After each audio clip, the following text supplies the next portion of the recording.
আলহামদুলিল্লাহ। তো ঢাকা থেকে একজন প্রফেসর সাহেব আসছেন, উনি আগে আমার থেকে স্যাম্পল ওষুধ নিয়েছিলেন। আলহামদুলিল্লাহ উনি স্যাটিসফাইড। এখন আসছেন ওনার শরীরের হরমোন ইনক্রিজ করার জন্য ওষুধ এবং পরামর্শ নেওয়ার জন্য। সাথে সাথে আরেকটা বিষয় বলি যে আমি তো অনলাইনে ওষুধ দিই, চেম্বারও দিই। চেম্বার আমি চাই যে শুক্রবার চেম্বার করবো, বেশি থেকে বেশি মানুষ আসুক, সাক্ষাৎ করে ফাইল নিয়ে যাক। স্যাম্পলটা মানুষ অনলাইনে নেই, ফাইলটা যেন সাক্ষাৎ করে নেয়।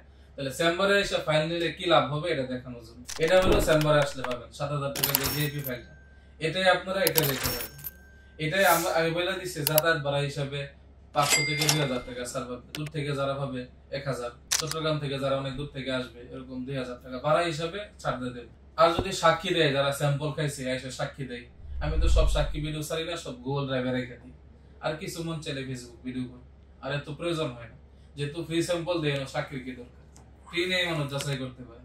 আর অন্ত ভুয়া সাক্ষী তৈরি করা কোনো ব্যাপারই না। তো এই কারণে এরপরও বলছি যে কেউ এসে যদি সাক্ষী দেয়, আমার ভান্ডার বাড়লো। একসময় বলতে পারলাম যে 1 লক্ষ সাক্ষী আছে, যারা সাক্ষী দেবে আরো 1,000 টাকা ইনশাল্লাহ ছাড় দেবে।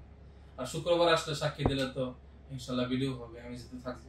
এছাড়াও চেম্বারে আসলে দিয়ে দিতে পারি যে বানাইছি, সামনে কিছু ফ্রি ওষুধ রাখবো, যার যেটা প্রয়োজন হয় ফ্রি স্যাম্পল। ওই যে ধূমপানের নেশা ছাড়ার বুটিকে একটা দিয়েছিল, এটা এখন ওইটা করি নাই, পরে বেরির কোম্পানি শুক্রিয়া দাঁড়ায় এই কারণে করি। আর অনেক জিনিস আছে দিতে পারবো। আর করাতে পারা কবিরাজ বাড়ি করবো, তো চেম্বারে আসলে কি করবে, যে কোনো রোগের ফর্মুলা শিখে যেতে পারবে, উস্তাদ যে থাকবে। এখন চাইতেছি যে ভেষজ ওষুধটা আমভাবে সবাই শিখে যায়। তার ঘরের আশেপাশে ওষুধ আছে, সে জানে না। আগের যুগের মা খালারা জানতো, এরা তো মারা গেছে, এবং ওদের থেকে শিখতে পারে নাই কেন? ফার্মেসি তো আছে, গুরুত্ব দেয়নি। এখন আবার বুঝতেছে যে আসলে কেমিক্যাল থেকে বাঁচতে চাইতেছে, যে পরিমাণ এলার্জি বাড়তেছে এখন। হ্যাঁ, প্রাকৃতিক। এটাই আমি সবাই আমভাবে শিখে দিই। ধন্যবাদ। যারা শুক্রবার চেম্বারে আসবেন তাদের জন্য অনেক সুবিধা আছে। আমার সহকারী হাকিমদের সাথে মুখে বলা নম্বরে যোগাযোগ করে চেম্বারে চলে আসেন।